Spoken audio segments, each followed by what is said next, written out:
میں G10 میں رہتا تھا، یہ میں بات کر رہا ہوں 2008-9 کی، 8 سے آلموسٹ کوئی 14-15 سال پہلے. ہمارے قریبی دوست تھے، وہ کٹر بریلوی تھے، ہم بھی اس زمانے میں بریلوی تھے. میرے ساتھ وہ اعتکاف بیٹھے G10 کی مسجد میں. جب میں ریورٹ ہوا تو وہ بھی تحقیق میں پڑ گئے، وہ وہیں کے رہنے والے تھے. جب تحقیق میں پڑھے تو ہمارے گھر کے قریب ایک دیوبندیوں کی مسجد بھی تھے، کبھی ہم نماز وہاں پڑھتے رفع الیدین سے شروع کر دی. لیکن نماز میں آپ کو پتہ سب کے پیچھے پڑھتا ہوں. ایک نماز دیوبندیوں کے پیچھے پڑھتے تھے، فجر کی اہل حدیث کے پیچھے پڑھتے تھے، مغرب عشاء کی کبھی بریلویوں کے پیچھے، کبھی دیوبند کے پیچھے. وہاں کے مفتی کو کھٹکا لگ گیا، اس نے کہا چلو یہ تو گمراہ ہوئے ہیں، یہ تو آؤٹ سائڈر ہیں. جو G10 کا رہنے والا ہے نا بندہ، جس کا اپنا ذاتی گھر تھا وہاں پہ جدی پشتی، جو ان کا دوست ہے، اس کو تو ہم قائل کریں. اس نے ایک کتابچہ دے دیا اسے رفع الیدین کے خلاف نہ، کہ نماز کا حنفی طریقہ صحیح ہے. وہ کتابچہ میرے پاس لے کے آیا. میں نے کہا بہت اچھی بات ہے. مطلب وہ جب میں نے کتاب پڑھی تو میں تو خوشی سے پھولے نہ سماؤں.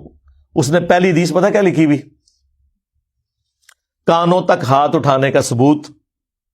تو کانوں تک تو ہم بھی اٹھاتے ہیں الحمدللہ.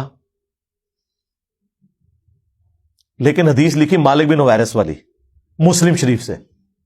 اور حدیث لکھی کہ مالک بن حویرث کہتے ہیں کہ میں نے نبی علیہ السلام کو دیکھا کہ جب نماز شروع کرتے تو دونوں ہاتھ کانوں تک اٹھاتے. میرا دل کرے میں تو لڈیاں پاواں. ہاں میں کہ ایتھے ہی رک جا کے تو کتاب ٹرنی نہیں.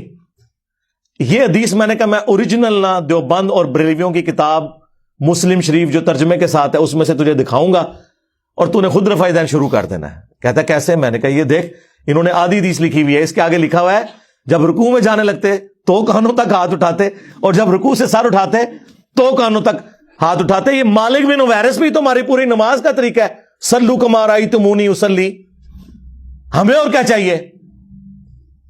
اچھا وہ کتابچہ لے کے نا وہ دیوبند کے مفتی کے پاس پہنچ گیا. یہ ان مفتیوں کا، یہ دلیل کے جو بے تاج بادشاہوں کا علمی لیول یہ ہوتا ہے. وہ جب وہاں پہ پہنچا نا، اس نے کہا یہ آپ نے جو حدیث لکھی ہے آپ نے مسلم شریف سے پڑھی ہے؟ اس نے کہا یہ تو بہت بڑے عالم دین کی کتاب ہے، یقیناً یہ لکھا ہوگا. انہوں نے کہا لکھا تو ضرور ہے لیکن صرف اتنا نہیں لکھا ہوا، اس کے آگے تو کچھ اور بھی لکھا ہوا ہے. اس نے کہا یہ ہو نہیں سکتا. انہوں نے کہا یہ دیکھو مسلم شریف میں لکھا ہوا ہے کہ جب نماز شروع کرتے تو کانوں تک ہاتھ اٹھاتے، اور جب رکوع میں جانے لگتے تو کانوں تک ہاتھ اٹھاتے، اور جب رکوع سے سر اٹھاتے تو کانوں تک ہاتھ اٹھاتے. تو یہ اس نے آدھی حدیث کیوں لکھی ہے؟ اس کے بعد کوئی گنجائش رہ گئی تھی.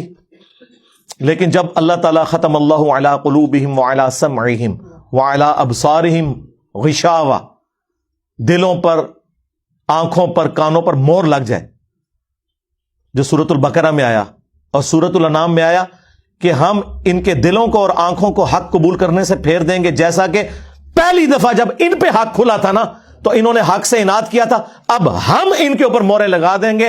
وَلَوْ أَنَّنَا نَزَّلْنَا إِلَيْهِمُ الْمَلَائِكَةَ. اور یہ اب ایسی گمراہی میں پڑ جائیں گے اگر آسمان سے فرشتے ان کے سامنے نازل ہوں اور مردے قبروں سے نکل کے انہیں یہ بتائیں نا کہ آخرت ہونے والی ہے، اور قیامت کا تمام منظر ان کی آنکھوں کے سامنے آ جائے، تب بھی یہ ایمان نہیں لے کے آئیں گے کیونکہ اللہ نے مور لگا دی ہے. اور یہی ہوا اس کے ساتھ. وہ کہتا ہے کہ جی ہم نے یہ آدھی حدیث اس لیے لکھی ہے کہ یہ ہماری دلیل تھی. انہیں کہا یار حدیث تے پوری دلیل ہوندی ہے، آدھی تے نہیں. یہ تو علماء یہود والا کام کیا ہے. افتؤمنون ببعض الکتاب وتکفرون ببعض. کتاب کے کچھ حصے کو مانتے ہو، کچھ کو چھوڑتے ہو. اور پھر اللہ نے کہا اس کی سزا ہے کہ دنیا میں بھی ذلت ہے اور آخرت کا بڑا عذاب تمہارا انتظار کر رہا ہے. اور دنیا میں دیکھ لیں میرے ہاتھوں ان کی کیا ذلت ہوئی ہے. انہوں نے پچھلے 1000 سال میں جتنی عزت کمائی تھی نا، پچھلے 10-12 سال میں اس سے زیادہ ذلت کما چکے میں. میرا ایک نعرہ ان کو لے جاتا ہے کہ میرے نبی سا ہے ہی کوئی نہیں، تیرے بابے تھے شے ہی کوئی نہیں. دیکھ لیں